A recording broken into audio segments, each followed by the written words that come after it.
अभी अक्टूबर में आपका सेशन चालू हो गया है, तो अगले साल सितंबर में आपकी फाइनल यूनिवर्सिटी एग्जाम रहेगी। तो अगले साल सितंबर में आपकी यूनिवर्सिटी एग्जाम रहेगी और उसमें आपको एनार्ट, फिजियो, बायोकेम ये 3 सब्जेक्ट की एग्जाम देनी पड़ेगी। आपका रिप्रेजेंटेशन इंपॉर्टेंट है। आपने अलग अलग हेडिंग्स में इसको क्वेश्चन के आंसर को डिस्क्राइब किया गया है क्या, आपने साइकिल निकाली है क्या, रेगुलेशन लिखा है क्या, डिसऑर्डर्स मेंशन किए हैं क्या। तो बायोकेमिस्ट्री के अंडर में इस मॉड्यूल पे पेपर 1 में एक क्वेश्चन आएगा, पेपर 2 में एक क्वेश्चन आएगा। तो मतलब एटीट्यूड, इथिक एंड कम्युनिकेशन पे एक क्वेश्चन कंपलसरी है आपके पेपर में। हेलो बच्चों, अगर आपने ये साल एमबीबीएस में एडमिशन ली है तो ये वीडियो आपके लिए है। It is specifically about the paper pattern. सी 4.5 साल का कोर्स है। 1 year, 1 year, 1 year plus 1.5 year and 1 year internship, compulsory internship, ऐसे टोटल 4.5 प्लस 1 साल, ऐसा टोटल 5.5 साल का एमबीबीएस का पूरा करिकुलम है। ठीक है, phase 1, phase 2, phase 3 part 1, phase 3 part 2, ऐसे 4 साल में ये डिवाइडेड है। ओके, तो फेज वन एमबीबीएस मतलब फर्स्ट ईयर एमबीबीएस, जो लोगों ने ये साल में एडमिशन लिया उनकी बैच कहलाएंगी 2025 बैच, और एकेडमिक ईयर रहेगा 2025-2026 मतलब 25-26 बैच। और अभी अक्टूबर में आपका सेशन चालू हो गया है, तो अगले साल सितंबर में आपकी फाइनल यूनिवर्सिटी एग्जाम रहेगी। ठीक है, और इस बीच में कॉलेज अपने खुद के लेवल पे इंटरनल एग्जाम कंडक्ट करेंगे, और जनरली 3 इंटरनल असेसमेंट एग्जामिनेशन रहती है at the end of first term, मतलब 3-4 महीने बाद, जैसे आपने अक्टूबर में एडमिशन लिया तो करीबन मिड जनवरी में आपका फर्स्ट टर्म आएगा, उसके 3 महीने बाद आपका सेकंड टर्म आएगा, उसके 3 महीने बाद आपका प्री यूनिवर्सिटी या प्रीलिम एग्जामिनेशन आएगा, जिसमें पेपर 1, पेपर 2 ऐसे दोनों पेपर, जैसी आपकी यूनिवर्सिटी एग्जाम होती है वैसी सेम प्री यूनिवर्सिटी एग्जाम आपकी होगी, उसको भी प्रीलिमिनरी एग्जामिनेशन बोलते हैं। और based on that internal examination आपके इंटरनल मार्क्स कैलकुलेट किए जाएंगे और उस बेसिस पे ठहराया जाएगा कि आप फाइनल एग्जाम में बैठने के लिए एलिजिबल हो या नहीं। ठीक है, generally 40% is considered as eligible for the university examination for only eligibility, and some university it is 50% to become eligible for the final university examination. तो फाइनल यूनिवर्सिटी एग्जामिनेशन या प्रिलिमिनरी एग्जामिनेशन भी आप बात करते हो, क्योंकि दोनों सेम ही रहता है। तो ये प्रिलिमिनरी एग्जामिनेशन में at the end of phase 1 मतलब फर्स्ट एमबीबीएस के एंड में, मतलब अभी आपका सेशन चालू हो गया अक्टूबर में, तो अगले साल सितंबर में आपकी यूनिवर्सिटी एग्जाम रहेगी, और उसमें आपको एनार्ट, फिजियो, बायोकेम ये 3 सब्जेक्ट की एग्जाम देनी पड़ेंगी।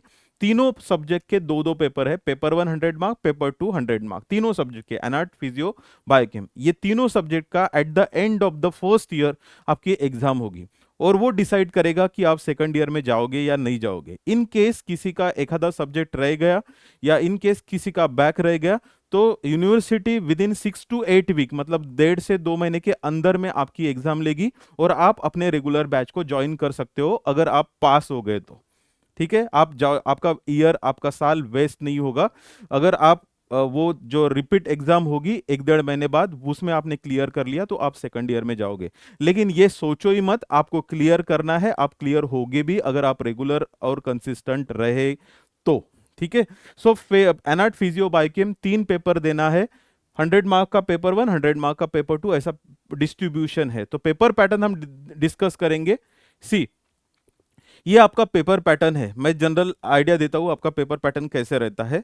Multiple choice questions, objective types question, जिसमें 4 ऑप्शंस रहेंगे, ऐसे लगभग 10 से 20 क्वेश्चन आपको पूछे जाएंगे, उनको बोलते हैं एमसीक्यू। क्वेश्चन नंबर 1 में एमसीक्यू रहेगा, जिसकी आपको आदत है, जो आप अभी नीट यूजी क्लियर करके आए हो, आपको इसकी आदत है। मल्टीपल चॉइस क्वेश्चन जिसमें 4 ऑप्शंस रहेंगे, एंड स्पेशली फोकस रहेगा सिनेरियो बेस्ड क्वेश्चन पे। अभी ये रिसेंटली एनएमसी इस पे पूरा फोकस कर रही है, तो scenario based, case based question जो है इस पे फोकस रहेगा। ठीक है, कुछ ना कुछ अमाउंट में scenario based case based question इसमें रहेंगे, या तो 1 मार्क का रहेगा या तो 2 मार्क का क्वेश्चन रहेगा। Multiple choice question generally 1 mark का रहता है, 20 क्वेश्चंस रहते हैं। जनरली यूनिवर्सिटी ये पैटर्न फॉलो करती है, 20 क्वेश्चंस रहते हैं। हर एक यूनिवर्सिटी का थोड़ा बहुत डिफरेंस है पैटर्न में, थोड़ा बहुत डिफरेंस है, लेकिन sticking to the NMC criteria इसी पैटर्न में लगभग यूनिवर्सिटी का पेपर आपका रहेगा। 20 मार्क के 20 MCQ multiple choice question, mainly focused on scenario based case based question रहेंगे मैक्सिमम। ओके, सो डिस्ट्रीब्यूशन रहेगा लेकिन केस बेस्ड पे फोकस रहेगा। ठीक है, फिर क्वेश्चन नंबर 2, LAQ मतलब लॉन्ग आंसर क्वेश्चन। तो ये ऐसे टाइप क्वेश्चन नहीं रहेंगे, ये स्ट्रक्चर्ड LAQ रहेंगे। मतलब जैसे बायोकेमिस्ट्री की मैं अगर बात करता हूं, अगर मुझे यूरिया साइकिल पे क्वेश्चन पूछना है तो मैं क्वेश्चन पूछूंगा कि right about the ammonia metabolism and how ammonia is detoxified in our body. ये मुझे पूछना है तो मैं क्या पूछूंगा, describe formation, sources and toxicity of ammonia, right A note on urea cycle with urea cycle disorders. ये पूरा स्ट्रक्चर्ड है, इसमें डिस्ट्रीब्यूशन रहेंगे मार्क्स के, उस हिसाब से आपको मार्क्स भी दिए जाएंगे। तो ये structured LAQ, 1 structured LAQ should be there. मतलब एक LAQ रहेगा ही रहेगा, आपको लॉन्ग आंसर क्वेश्चन बोलते, जो जिसका मतलब जिसके लेंथ पे आपको मार्क नहीं मिलेंगे। समझ लो, आपका कंटेंट इंपॉर्टेंट है, आपने क्या लिखा है, आपके कीवर्ड्स इंपॉर्टेंट है, आपने कीवर्ड्स जो है वो मेंशन किए हुए है क्या, आपका रिप्रेजेंटेशन इंपॉर्टेंट है, आपने अलग अलग हेडिंग्स में इसको क्वेश्चन के आंसर को डिस्क्राइब किया गया है क्या, स्टेप्स ऑफ यूरिया साइकिल आपने साइकिल निकाली है क्या, रेगुलेशन लिखा है क्या, डिसऑर्डर्स मेंशन किए हैं क्या। तो ये सब मैटर करता है। सो फ्लो चार्ट, डायग्राम, आपका रिप्रेजेंटेशन, आपके कीवर्ड्स मैटर करते हैं, ना कि लेंथ। ये समझ लो आप, लेंथ पे मार्क नहीं है। तो ये LAQ लॉन्ग आंसर क्वेश्चन। ठीक है, फिर क्वेश्चन नंबर 3, रीजनिंग और वाई टाइप्स के क्वेश्चंस रहेंगे। जनरली 3 मार्क या 4 मार्क का क्वेश्चन रहता है। Reasoning type, why types means why glucose is added in the why is glucose added in the ORS solution, how ammonia is toxic to the brain, why alcohol inhibits gluconeogenesis, why alcohol precipitates the attack of gout। ऐसे types के questions रहेंगे। Reasoning type आप जो आपको conceptual questions रहेंगे, जो आपको सोचने पे थोड़ा बहुत मजबूर करेंगे। तो ठीक है, रीजनिंग में एक एक दो लाइंस जो रहती वो की लाइंस रहती जिसमें आंसर छुपा हुआ रहता, और उससे रिलेटेड आपको मटेरियल लिखना है। सो जैसे मैंने बोला why is glucose added in the ORS solution, तो एक ही यहाँ पे एक ही इंपॉर्टेंट लाइन है SGLT1 means sodium dependent glucose transporter, जिसको सिम्पोर्ट बोलते हैं, ये मेन है। तो इसकी डायग्राम आप निकाल सकते हो, सिम्पोर्ट की डायग्राम आप शो कर सकते हो, रिप्रेजेंटेशन दे सकते हो, और एक ORS का कंपोजिशन लिख सकते हो, ORS किस चीज के लिए दिया जाता है ये लिख सकते हो। तो इस तरह से उसको एक्सपांड करना है। ठीक है, बट स्पेसिफिक जो आपका कीवर्ड है उसको अंडरलाइन करना है, symport, sodium dependent glucose, symport हो गया वहां पे। तो रीजनिंग टाइप के 5 क्वेश्चन है, 3 मार्क का एक क्वेश्चन है, 15 मार्क्स के टोटल क्वेश्चन हो जाते हैं। तो MCQ बेस हो गया, LAQ हो गया, रीजनिंग वाई टाइप क्वेश्चंस हो गए। शॉर्ट नोट्स रहेंगे जो अप्लाइड एस्पेक्ट पे बेस है। जनरली यहाँ पे क्लिनिकल केसेस आपको पूछे जाएंगे। जैसे एक केस दिया जाएगा, सपोज एक बायोकेमिस्ट्री का केस अगर हम पकड़ते हैं, सपोज एक केस दिया है, blood glucose was low, the child is having the congenital cataract, blood glucose was low, urinary reducing test means Benedict test on the urine sample was positive। अगर ऐसा बोला तो उस पे सब क्वेश्चंस रहेंगे। What is your probable diagnosis, जैसे यहाँ पे इस केस में गैलेक्टोसेमिया बोलना है। मेंशन द प्रोबेबल डिफेक्ट, तो आपको वहाँ पे वो एंजाइम का डिफेक्ट लिखना है, गैलेक्टोज 1 फॉस्फेट यूरिडिल ट्रांसफरेज, वो एक रिएक्शन निकाल के वहाँ पे ब्लॉक दिखाना है। what type means what treatment should be given to the child, so avoid the breast milk, lactose free commercial preparations are available in the market that can be given। तो ऐसे type में question सब questions रहेंगे। सो scenario based questions रहेंगे। Applied aspect पे 4 questions रहेंगे, 4 से 5 mark का एक क्वेश्चन रहेगा, लगभग 20 मार्क्स कवर करेगा। फिर शॉर्ट नोट्स रहेंगे जो आपको कोर टॉपिक या कोर सब्जेक्ट के बेस पे रहेंगे, जैसे राइट अबाउट द रैपोर्ट ल्यूबरिंग साइकिल हो गया। ऐसे शॉर्ट नोट्स रहेंगे 5 to 6 mark each, 3 short notes पूछे जाएंगे, 15 मार्क्स के टोटल रहेंगे। और अगेन थोड़े से शॉर्ट नोट्स रहेंगे जिसमें एक कंपलसरी एटकॉम पे क्वेश्चन रहेगा, पेपर 1 में एक, पेपर 2 में एक। तो अलग अलग सब्जेक्ट में अलग अलग एटकॉम डिस्ट्रीब्यूटेड है। जैसे बायोकेमिस्ट्री में module 1.1 what it mean to be a doctor, ये वाला जो है ये मॉड्यूल बायोकेमिस्ट्री के अंडर में आता है। तो बायोकेमिस्ट्री के अंडर में इस मॉड्यूल पे पेपर 1 में एक क्वेश्चन आएगा, पेपर 2 में एक क्वेश्चन आएगा। तो एटकॉम मतलब एटीट्यूड, इथिक एंड कम्युनिकेशन पे एक क्वेश्चन कंपलसरी है आपके पेपर में। तो इसको इग्नोर नहीं करना है, इसको फेंकना भी नहीं है ज्यादा, ये हमको प्रिपेयर करके रखना है, इसके नोट्स बना के रखने हैं ताकि एग्जाम के वक्त हम डायरेक्ट ये क्वेश्चन पढ़ के जाए। चार पांच शॉर्ट नोट बनते हैं, 4-5 शॉर्ट नोट प्रिपेयर करोगे तो उसमें पेपर 1 में एक आएगा, पेपर 2 में एक आएगा। तो ये एडकॉम का डिस्ट्रीब्यूशन है, मतलब ये जनरल डिस्ट्रीब्यूशन है, एनएमसी ने दिया हुआ। इसको स्टिक रह के यूनिवर्सिटी अपना अपना पैटर्न, खुद का पैटर्न बनाती है। जैसे एमयूएचएस अगर डिस्कस करें हम, तो 20 मार्क्स के एमसीक्यू रहते हैं, रीजनिंग टाइप्स क्वेश्चंस रहते हैं, अप्लाइड एस्पेक्ट वाले क्वेश्चंस रहते हैं, शॉर्ट नोट्स रहते हैं, एक एलएक्यू रहता है जो कि स्ट्रक्चर्ड एलएक्यू है। तो सभी यूनिवर्सिटी लगभग ये पैटर्न को फॉलो करती है। थोड़ा बहुत वेरिएशन है, थोड़ा बहुत अभी अपडेट, मतलब यूनिवर्सिटीज अपडेट होने की है, तो थोड़ा बहुत वेरिएशन है। टोटल 100 मार्क का पेपर रहता है। कुछ क्वेश्चंस में ऑप्शंस रहते हैं, कुछ में ऑप्शंस नहीं रहते, कंपलसरी रहते सारे questions.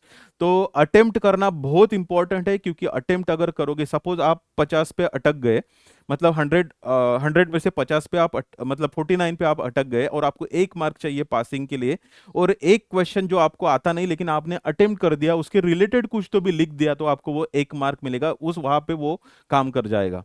So 50% passing is compulsory for the university examination. 50% passing होना, लेकिन आप वो 40-60% के रूल पे मत जाओ। Just remember this thing, 50% passing is important. मैं एक्सप्लेन करता हूँ 40% और 60% वाला रूल।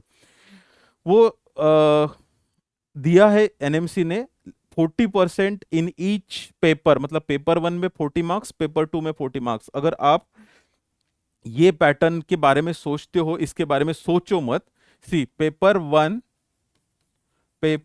40 मार्क्स आ गए आपको, पेपर 2 में आपको 40 मार्क्स आ गए, तो आप पास हो, मतलब थ्योरी में आप पास हो। लेकिन सेम टाइम पे प्रैक्टिकल में